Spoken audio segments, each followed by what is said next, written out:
मऊगंज में दिल दहला देने वाली घटना के आखिरी जिम्मेदार कौन? प्रदेश के मुख्यमंत्री और डीजीपी आखिर किसे मान रहे गुनहगार? नमस्कार, आप देख रहे हैं अमर रिपब्लिक न्यूज मिथिलेश त्रिपाठी के साथ। मऊगंज विधानसभा क्षेत्र अंतर्गत ग्राम पंचायत गड़रा में एक ब्राह्मण युवक को अगवा कर शनिवार को दिन दहाड़े लाठी डंडों से पीट कर उसकी निर्दयता से हत्या कर दी गई। इन्हीं हमलावरों ने पुलिस टीम पर भी कुल्हाड़ी, लाठी डंडों और पत्थरों से हमला किया, जिसमें एक बेगुनाह एएसआई को बंधक बने युवक को छुड़ाने की कीमत जान देकर चुकानी पड़ी है। सायपुर थाना प्रभारी संदीप भारती, हनुमाना नायब तहसीलदार कुमरेलाल पनिका सहित कई पुलिसकर्मी गंभीर रूप से घायल है, जिनका उपचार रीवा में चल रहा है। घटना इतनी विभत्स और भयावह थी कि पूरे देश में खबर बन गया। मध्य प्रदेश की पुलिस के साथ ही साथ सूबे की सरकार को शर्मसार होना पड़ा और इस घटना के बाद विपक्ष हमलावर हो गया। मऊगंज पूर्व विधायक सुखेंद्र सिंह बन्ना ने अपने वक्तव्य में कहा कि जिला में जंगल राज चल रहा है। और वैसे भी मऊगंज में जहाँ तक सवाल है तो पूरी तरह से जंगल राज है। ये मैं नहीं कह रहा हूँ, जन आवाज़। ये बात जरूर है कि इतनी बड़ी घटना घटी है। अगर हम जैसे लोग अगर ऐसी घटनाओं में नहीं खड़े होंगे तो जनमानस पर भी गलत असर जाएगा। उसके तारतम्य में जानकारी अगर लगी तो हम उसी सिलसिले में आए और जानकारी लिए कि क्या वास्तविक घटना है, क्या है। ये बात जरूर है कि जो भी डेथ हुई है वो भी दुर्भाग्यपूर्ण है। जो भी हुआ तो बिल्कुल निंदनीय है और हम सब बहुत ही आहत हैं इस घटना को लेकर के। आने वाले समय में इस पर चर्चा होगी। आपको बता दें कि इस घटना से सरकार बैकफुट पर आ गई और तब मुख्यमंत्री डॉक्टर मोहन यादव ने विशेष विमान से जिला के प्रभारी मंत्री लखन पटेल और डीजीपी मकवाना को घटना स्थल के लिए रवाना कर दिया। और मुख्यमंत्री डॉक्टर मोहन यादव ने भी घटना की निंदा करते हुए मृत आत्माओं की सांत्वना के लिए संवेदना व्यक्त करते हुए दोषियों के खिलाफ कड़ी से कड़ी कार्रवाई करने का आश्वासन दे दिए हैं। प्रभारी मंत्री लखन पटेल और डीजीपी मकवाना ने भी शहीद जवान, घायल पुलिसकर्मियों और मृत युवक के परिजनों से मुलाकात करते हुए कड़ी से कड़ी कार्रवाई करने का आश्वासन दिया है। पर बड़ा और यक्ष सवाल यह है कि यह कड़ी से कड़ी और सख्त से सख्त कार्रवाई किसके खिलाफ होगी? दोषियों की बात हो रही, लेकिन डीजीपी की नजरों में असली गुनहगार कौन? पूरे घटनाक्रम को लेकर जो वक्तव्य राजनीतिक और प्रशासनिक लोगों के आए हैं वह हैरत अंगेज करने वाले हैं। जो भी जिम्मेवार हो, जिसकी पूरी जांच कराई जाए, परीक्षण का जो भी जिम्मेवार हो उसके खिलाफ सख्त कार्रवाई। क्या आप ये नहीं मानते कि 1 बजे से घटना 1 बजे से उसको हिरासत उसको अगवा किया गया? सारी बातों को गंभीरता से लिया गया है। आप डीजी भी यहाँ पहुंचे, पुलिस प्रशासन के सारे अधिकारी पहुंचे, मैं भी आया हूँ, मुख्यमंत्री जी भी उस पर नजर बनाए हुए हैं और जो व्यवस्था है उस व्यवस्था को ठीक किया। दोषियों पे कार्रवाई होगी या नहीं? बिल्कुल, क्यों नहीं होगी, बिल्कुल होगी कार्रवाई, सख्त कार्रवाई होगी। तो पूरी कार्रवाई होगी, किसी को बख्शा नहीं जाएगा। आप देख सकते हैं कि पूरा हमारे प्रभारी मंत्री भी यहाँ पे आए हुए हैं, भोपाल से डीजी भी यहाँ पे आ रहे हैं और सारे वरिष्ठ अधिकारी यहाँ लगे हैं। जो भी इसके दोषी होंगे उन पर कार्रवाई की जाएगी। इस स्थिति में हम किस तरह से लॉ एंड ऑर्डर बनेगा और क्या आपका? देखिए, लॉ एंड ऑर्डर बिगड़ा है तभी तो सब लोग आए हैं, और लॉ एंड ऑर्डर बिगड़ने में कौन कौन कहाँ त्रुटियाँ हुई हैं उसको भी ठीक करेंगे, दोषी पे कार्रवाई भी करेंगे। क्या कार्रवाई करेंगे दोषियों के ऊपर, किस तरह से रहेगी? जो हमारा लॉ एंड ऑर्डर बोलता है उस पर कार्रवाई, उस कानून के तहत कार्रवाई होगी। एक पुलिस वाला शहीद हुआ है और इस तरह की घटना हुई है, खूनबत्ती न हो तो इस तरह की क्या कदम उठेगी? बिल्कुल, जो भी आवश्यक कदम हो वो सब उठाएंगे। तो पूरे प्रदेश में शांतिपूर्ण मना है। ये एक दुर्भाग्यजनक घटना अलग हुई है जो आपको पूरी जानकारी है कि कल ऐसे कैसे घटनाक्रम बढ़ा और फिर कानून व्यवस्था की विकट स्थिति निर्मित हुई। अनफॉर्चुनेटली एएसआई को भी होना पड़ा है। घायलों से मैंने मुलाकात की है अभी रीवा में, अभी मौका डॉक्टर से मुलाकात करेंगे। घटना स्थल का हमने निरीक्षण किया है, जो मृतक बालक है उनके परिवारजनों से बात की है। कुछ अपराधी हम गिरफ्तार कर चुके हैं, बाकी जो और कुछ फरार हैं उनकी भी गिरफ्तारी के प्रयास जारी है। सर, इसमें एक पुलिसकर्मी की मौत हुई है, कार्रवाई का दायरा क्या होगा? इसमें एक पुलिसकर्मी की भी मौत हुई है, कार्रवाई का दायरा क्या होगा? कार्रवाई का दायरा जो कानून में है उसके मुताबिक ही होगा। कोई भी अगर मर्डर होता है तो मर्डर के आरोपी के साथ में जो होता है वही विवेचना होकर के उनका अंत तक पहुंचाएगा। सर, अभी तक कितने आरोपी? परिवार वालों से बात हुई है।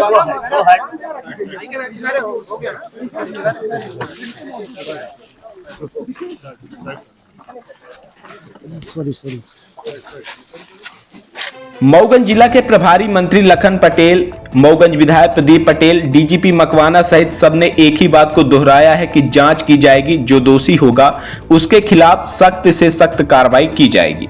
पीड़ित पक्ष के लोगों के अनुसार लगभग 1 बजे के आसपास रज्जन उर्फ सनी द्विवेदी को बंधक बना लिया गया, जिसकी सूचना संबंधित थाना प्रभारी को दी गई। अगस्त क्रांति मंच के संयोजक कुंज बिहारी तिवारी द्वारा मऊगंज जिला की सबसे काबिल अफसर पुलिस कप्तान रचना ठाकुर को लगभग 10 से भी ज्यादा बार फोन कॉल किए गए, लेकिन उन्होंने फोन कॉल को रिसीव करना उचित नहीं समझा, बल्कि खाए गोरी का यार बलम तरसे रंग बरसे सहित चांदी की डाल पर सोने का मोर जैसे विभिन्न फिल्मी गानों पर डीजे की धुन में थिरकना ज्यादा जरूरी समझा। स्थानीय लोगों और पीड़ित परिवार की माने तो यदि समय रहते पुलिस कप्तान रचना ठाकुर अपने पद की गरिमा समझते हुए अपने नैतिक कर्तव्यों के प्रति संवेदनशीलता दिखाई होती तो शायद इतनी विभत्स और मऊगंज को शर्मसार करने वाली घटना शायद न घटती। न एक मां की कोख उजड़ती और न रिटायरमेंट की कगार में खड़े जवान की शहादत होती। तो ऐसे में क्या प्रदेश के मुख्यमंत्री डॉक्टर मोहन यादव और डीजीपी मकवाना की जांच के पैमाने पर पुलिस कप्तान को भी दोषी मानकर कार्रवाई करेंगे या फिर नहीं? जिस तरह से रटे रटाए और राजनीतिक वक्तव्य प्रभारी मंत्री लखन पटेल, क्षेत्रीय विधायक प्रदीप पटेल और डीजीपी मकवाना के आए हैं, उसे सुनकर आप सब सहज ही अंदाजा लगा सकते हैं कि कार्रवाई क्या होगी। राजनीतिक जानकारों की माने तो तीनों लोगों का वक्तव्य से यह जाहिर होता है कि प्रभारी मंत्री, क्षेत्रीय विधायक और डीजीपी मकवाना भी एक कुशल राजनेता है। आपको बता दें कि मऊगंज जिला में एसपी रचना ठाकुर की कार्यशैली पर पिछले 6 महीने से सवाल उठाए जा रहे हैं, लेकिन सूबे की सरकार और डीजीपी मकवाना उनके ऊपर मेहरबान है। एक बघेली में कहावत है कि बर मरे चाहे कन्या दक्षिणा से 4। कैसा माहौल है और क्या चाहते हैं आप? अब माहौल तो इसमें यह है कि ऐसी स्थिति में तो कोई नहीं सुरक्षित बचेगा। अगर इनके ऊपर कार्रवाई नहीं होती तो इसमें तो कोई सुरक्षित नहीं, कोई पब्लिक सुरक्षित नहीं।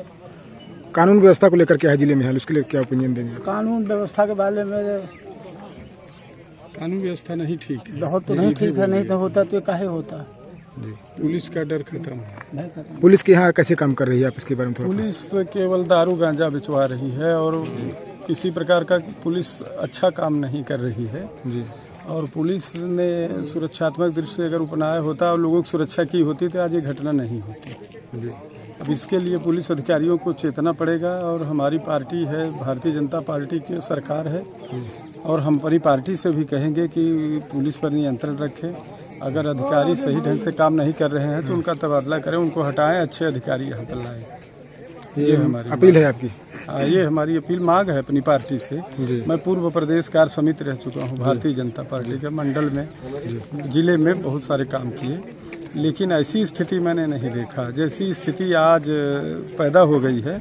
मैं एडवोकेट हूँ, मैं देखता हूँ कि तहसीलदार वगैरह 2-2 हज़ार रुपये घूस लेते हैं चाय की दुकान में कहीं रखने से और पब्लिक परेशान है। थानों में भी भ्रष्टाचार मचा हुआ है, ये आप भी जानते हैं।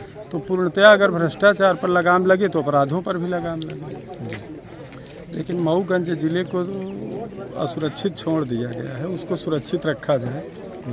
और मैं अब ज़्यादा नहीं बोलूँगा। ठीक। जिला में उपजे अब तक के हालातों से तो यही साबित हो रहा है। चिंतनीय है कि सत्ताधारी दल का विधायक भी इन भ्रष्ट अफसरों से पार पाने की जद्दोजहद कर रहे हैं। अभी 1 सप्ताह पहले ही खनिज माफियाओं द्वारा विधायक पर हमला करने की नाकाम कोशिश की गई। वहां के ग्रामीणों ने मोर्चा संभाला तो बड़ी मुश्किल से विधायक की जान बची। बीते 6 माह से क्षेत्रीय विधायक प्रदीप पटेल, प्रभारी मंत्री सहित डीजीपी मकवाना से मिलकर जिला की वास्तु स्थिति से अवगत कराया, लेकिन नतीजा वही ढाक के 3 पात। अब बड़ा सवाल यह है कि मुख्यमंत्री डॉक्टर मोहन यादव और डीजीपी मकवाना के जांच के वह कौन से पैमाने हैं जिसमें जिला के भ्रष्ट प्रशासनिक अधिकारी बिल्कुल फिट बैठ रहे हैं। यह तो ना विधायक समझ पा रहे हैं और ना ही उनको चुनने वाली क्षेत्र की जनता। मऊगंज जिला में भ्रष्टाचार रूपी कीचड़ के दलदल में अब जनता कमल खिलाकर खुद ही रो रही है। मऊगंज जिला के गंभीर हालातों को लेकर अब तो मोहन सरकार भी कटघरे में है। विपक्ष के नेताओं ने तो अनेकों बार सरकार पर निशाना साधते हुए कहा है कि मऊगंज जिला में जंगल राज है। बड़ी बात यह है कि अब तो सत्ताधारी दल के जमीनी कार्यकर्ता और पदाधिकारी भी भाजपा सरकार से गुहार लगा रहे हैं कि उन्होंने मऊगंज की दुर्गति के लिए भाजपा के विधायक और सांसद को नहीं जिताया। लंबे अरसे से ऐसे भ्रष्ट अफसरों से छुटकारा दिलाने की मांग उठ रही है। प्रदेश के मुखिया से मऊगंज वासियों ने कहना शुरू कर दिया है कि अब तो सरकार रहम करिए। मीडिया तीसरा स्तंभ है। मीडिया को पता चल गया है, मीडिया भाई साहब हमारे गांव के हैं, तब हम लोग यहाँ आ पा रहे हैं। भय का माहौल है, हम लोगों के यहाँ शांति व्यवस्था, और हमारे यहाँ कोरेक्स का सबसे बड़ा टेलर, पूरे मध्य प्रदेश का टेलर हमारे ही क्षेत्र में है। कोरेक्स दारू के मामले में आप मानिए तो हमारा क्षेत्र इसके लिए केंद्र बिंदु बन चुका है। ये एक नई बात सामने आई। यहाँ पर गढ़रा में एक युवा की हत्या हुई, ब्राह्मण लड़का था। बिल्कुल। उसमें क्या आप देखते हैं, उसमें क्या प्रतिक्रिया देंगे? देखिए, मैं पूर्व में भी कई सारे बयान दे चुका हूँ कि मऊगंज जिला सही डायरेक्शन में न जाकर गलत डायरेक्शन में चला गया। कैसे? इसमें जब से यहाँ एसपी मैडम रचना ठाकुर जी आई हैं, तब से अराजकता चरम पर है। आपको ज्ञात हो कि भी 2-3 महीने पहले निविहा में 2 लोगों की निर्मम हत्या कर दी गई थी। इसी प्रकार अवैध कारोबार चरम पर है, नशा चरम पर है, लूट चरम पर है। यहाँ कोरेक्स, शराब, गांजा, हर चीज की तस्करी हो रही, आए दिन घटनाएं घटती हैं। लॉ एंड ऑर्डर प्रशासन कुछ भी ऐसा लगता है कि ये एकदम सब खत्म हो चुकी हैं चीजें, किसी के बस में कोई चीज है ही नहीं है। विशेष रूप से जो कल की घटना घटी वो हम सबको वो हृदय विदारक घटना है और मन व्यथित कर देने वाली घटना है। जिस प्रकार से एक युवा की हत्या की जाती है और सारा एक दृष्टिकोण से देखा जाए तो प्रशासन फेल होता है और एक शहादत भी होती है। ये मैं समझता हूँ कि मऊगंज की घटना से पूरा प्रदेश शर्मसार हुआ है। पीड़ित पक्ष का कहना है कि लगभग 12-12:30 बजे की घटना है, बंधक बनाया गया युवक को, और पुलिस अपनी सक्रियता लगभग शाम को दिखाती है। इस पर आप क्या कहेंगे? देखिए, ये स्वाभाविक बात है कि शुरू में जो मुझे जानकारी है तो ये जब अगर तत्परता से यहाँ के वरिष्ठ अधिकारी संज्ञान लेते हैं तो हो सकता है कि ये घटना होने से बच जाती। और कल मैं समझता हूँ कि यहाँ होली मिलन का कार्यक्रम रखा गया था, उसमें सब सारे लोग शामिल रहे हैं, क्या कर रहे थे, इस घटना को शुरू में बड़ा लाइटली लिया गया, जिसकी वजह से यह धीरे धीरे करके बहुत देर होगी। प्रभारी मंत्री आए थे और आके सब मतलब उसमें शामिल हुए। मैं समझता हूँ कि इससे सीख लेने की आवश्यकता है प्रशासन को भी और नेताओं को भी, क्योंकि जिसका जीवन जाना था उसके अगर विषय में सोचा जाए तो किसी घर का चिराग बुझ गया, इससे ज्यादा और दुखदाई क्या हो सकता है। तो ऐसी घटनाएं भविष्य में ना हो, इसके लिए प्रदेश सरकार, मुख्यमंत्री जी और यहाँ के जो नेता हैं, खास करके मैं समझता हूँ कि डिप्टी सीएम, आज मऊगंज जिला अलग हुआ है, ऐसे संवैधानिक बड़े पदों पर आसीन लोग अगर आज चुप हैं तो मुझे लगता है कि इससे बड़ी शर्म की बात और कुछ नहीं हो सकती। देखिए, जो मुझे जानकारी है इस संबंध में, तो कल यहाँ की जो एसपी हैं, पुलिस अधीक्षक मैडम है, तो वो फोन नहीं उठाई, थाना प्रभारी का भी फोन नहीं उठा रही थी। और इतनी असंवेदनशील कैसे हो सकती हैं कि जिसके परिणाम स्वरूप 2 लोगों की हत्या हो जाए। और देखिए, दुर्भाग्य की बात कि एक एसएफ का जवान भी शहीद हो जाए।